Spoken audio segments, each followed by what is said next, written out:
longs for a little bit of hope. Oh come, Emmanuel. This is an excerpt from a book called The Horse and His Boy. And we hear the story of a young boy named Shasta who has run away from his kingdom, finding out that he wasn't who he was told that he was. And so he runs away in search of his true identity. And he's found himself riding along a mountain ridge in the dark on his horse and being completely overtaken by all that has happened to him and feeling very much alone. And being very tired and having nothing inside him, he felt so sorry for himself that the tears rolled down his cheeks. What put a stop to all of this was a sudden fright. Shasta discovered that someone or somebody was walking beside him. It was pitch dark and he could see nothing, and the thing, or person, was going so quietly that he could hardly hear any footfalls. What he could hear was breathing. His invisible companion seemed to breathe on a very large scale, and Shasta got the impression that it was a very large creature. And he had come to notice this breathing so gradually that he had really no idea how long it had been there. It was a horrible shock. It darted into his mind that he had heard long ago that there were giants in these northern countries. He bit his lip in terror, but now that he really had something to cry about, he stopped crying. The thing, unless it was a person, went on beside him so very quietly that Shasta began to hope he had only imagined it. But just as he was becoming quite sure of it, there suddenly came a deep, rich sigh out of the darkness beside him. That couldn't be imagination. Anyway, he had felt the hot breath of that sigh on his chilly left hand. If the horse had been any good, or if he had known how to get any good out of the horse, he would have risked everything on a breakaway or a wild gallop. But he knew he couldn't make that horse gallop, so he went on at a walking pace, and the unseen companion walked and breathed beside him. At last he could bear it no longer. "Who are you?" he said, scarcely above a whisper. "One who has waited long for you to speak," said the thing. Its voice was not loud, but very large and deep. Are you a giant?" asked Shasta.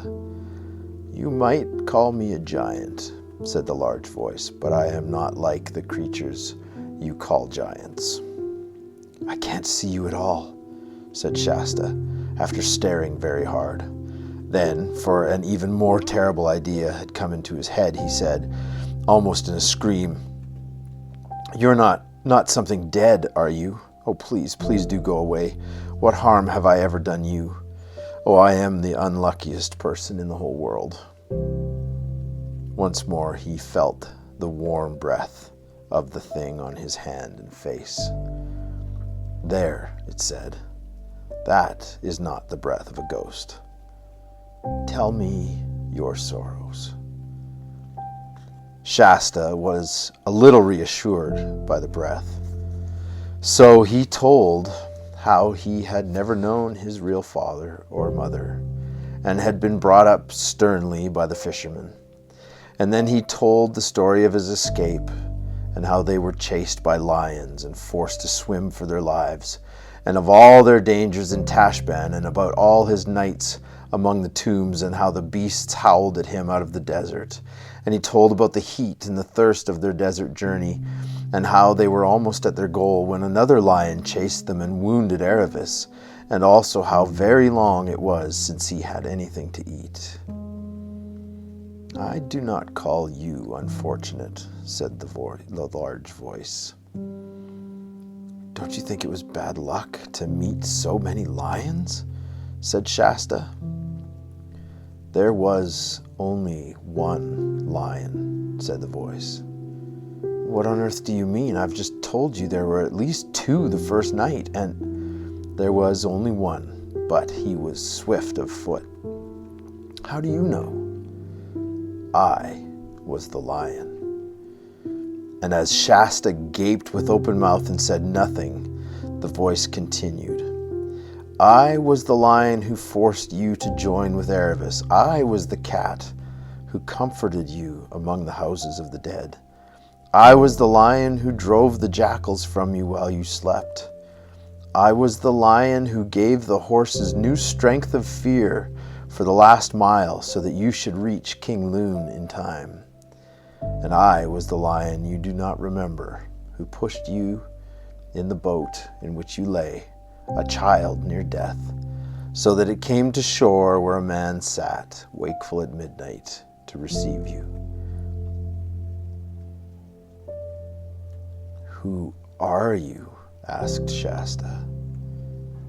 Myself, said the voice, very deep and low, so that the earth shook.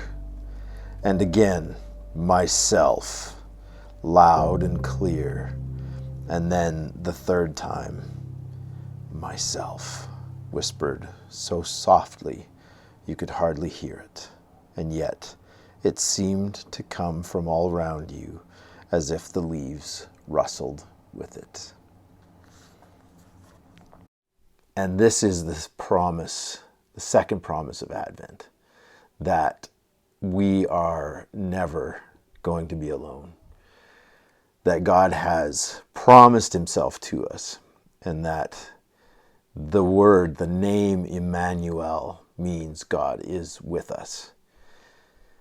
And that's with us through all of it, through all of our life, thick and thin, good times, bad times. And perhaps much like Shasta, when Aslan asks him to just tell him his sorrows, Shasta goes through the hardships that he'd been through and questioned whether he was alone or not. And Aslan was able to tell him that he had carried him through and had just had to point out to him all the places that he had intervened and been part of his life. And that's this promise. That's this promise of the second candle, that God is with us. And he's asking us to trust him with the hard things and tell him the hard things. And that's the chance that we have this Advent, is to say, God, I would love it if you were with me. And I want to know that you are with me. And this is a reading from the book of the prophet Isaiah. I have chosen you and not cast you off. Do not fear, for I am with you. Do not be afraid, for I am your God. I will strengthen you. I will help you. I will uphold you with my victorious right hand. For I, the Lord your God, hold your right hand. And it is I who say to you, do not fear. I will help you. The word of the Lord. Thanks be to God.